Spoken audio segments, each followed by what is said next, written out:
This is one of my classic reflections on teaching in my book of essays on education, quotes attributed to Kundera's classic novel, The Unbearable Lightness of Being. I hope this connects with some teachers on some level. Download the book, of which this is the opening essay, through the link on the podcast page. In the sunset of dissolution, everything is illuminated by the aura of nostalgia, even the guillotine. It is that time of year, time to say goodbye. Time to close books and put away pencils and go on our way toward that next thing. End of the semester, the bell rings one long, loud time. People come and go like ghosts. It is over. We await the new, and September, when there is rebirth and the cycle starts again. And that's how school is. I've never gotten used to it. This is saying goodbye. It is like a heavy mist that weighs me down all summer, all time apart. Where do the people go that were such a part of my life? Why this hither and yonder, and higher and lighter? Where do they all go, and why must I partake in it? Who clangs the bell that makes all this happen and keeps the circle spinning round? Who wiped away my sky? Anyone whose goal is something higher must expect someday to suffer vertigo. What is vertigo? Fear of falling? No, vertigo is something other than fear of falling. It is the voice of the emptiness below us which tempts and lures us. It is the desire to fall, against which, terrified, we defend ourselves. It is even worse for adventurous EFL teachers.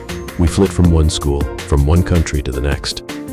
We get to know students in the community, but always remain on the outside, because there will always be a time to move on. We are always saying goodbye, everything shifts underneath us, and there is no terra firma. When I finished my second practice teaching session during Teachers College, my mentor teacher, Jim McClackerty, at the end of the session took me for a walk on the pitch outside.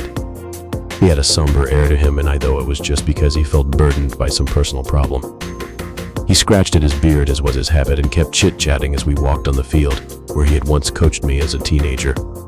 Now here I was, and he was trying to come up with some wisdom. Finally, he stopped and looked me in the eye. He said, "David, you are a teacher now, and there is some secrets you have to know. There is a lot of pain in teaching. The hardest part of teaching, the most pain, is in saying goodbye. You are constantly saying goodbye to so many people, students that you gave your heart to. Your heart is broke 1,000 times by this treadmill of human potential. It is the most painful thing, always saying goodbye. Nobody ever stays." And therein lies the whole of man's plight. Human time does not turn in a circle. It runs ahead in a straight line. That is why man cannot be happy. Happiness is the longing for repetition. I've so often thought of Jim throughout my years. The best teacher I had. The best because he was courageous enough to deal with the heavy stuff, the stuff that is seldom looked at but is always there. And I feel that terribly this year. Where does the center hold? What matters? Do we just have to keep playing our part? And are we mere players on the stage of life? When Teresa came back from the dance floor with the young man, the chairman asked her to dance, and finally, Tomas has a turn with her too. "Tomas," she said to him out on the floor, "everything bad that's happened in your life is my fault. It's my fault you ended up here, as low as you could possibly go." "Low? What are you talking about? If we had stayed in Zurich, you'd still be a surgeon. And you'd be a photographer." "That's a silly comparison to make," said Teresa. "Your work meant everything to you. I don't care what I do. I can do anything. I haven't lost a thing. Haven't you noticed I've been happy here, Teresa?" Tomas said. "Surgery was your mission," she said. "Missions are stupid, Teresa. I have no mission, no one has. And it's a terrific relief to realize you're free of all mission." I have been searching my whole life for lightness, and I've traveled the world. Yet I find within me a need, a sorrow, a melancholy that aches for weight and community, people, and things that stay, endure, and matter. What I'd give to not go through a course with its 15 weeks and then the repartee. It is like death itself. What I'd give to remember all the thousands, I'd even venture tens of thousands, of teachers I've encountered online or off. What I'd give to have them in my life and as a whole, and not some light breeze. I ask again, where does the center hold? The goals we pursue are always veiled. A girl who longs for marriage longs for something she knows nothing about. The boy who hankers after fame has no idea what fame is. The thing that gives our every move its meaning is always totally unknown to us. But maybe I'm wrong. I do know I still have a lot to learn. Something has pulled me into teaching, and it gives me so much. I do enjoy the lightness too. I can disappear. I have no demands placed upon me to a long-term degree.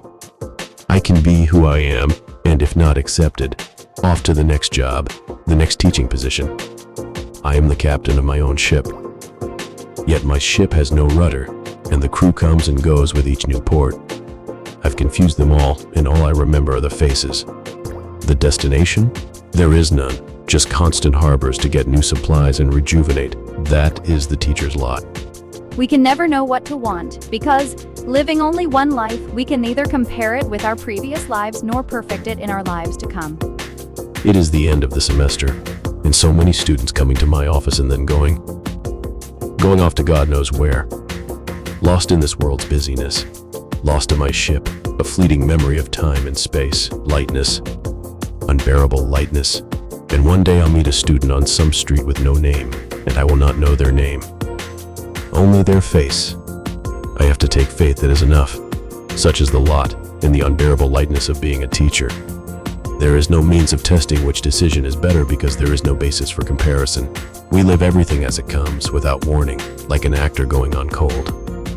And what can life be worth if the first rehearsal for life is life itself? That is why life is always like a sketch. No, sketch is not quite a word because a sketch is an outline of something, the groundwork for a picture. Whereas the sketch that is our life is a sketch for nothing, an outline with no picture. What to do? I live, I teach, and I do my best. There is an ideal I long for, but I seem incapable of finding it. Teaching seems contradictory to it. I want things to stay, but nothing stays. My life, just keeps marching forward. I look underfoot, but see no treadmill. Yet, everything keeps moving despite my protests. The moment won't last nor linger. There is no perfection, only life.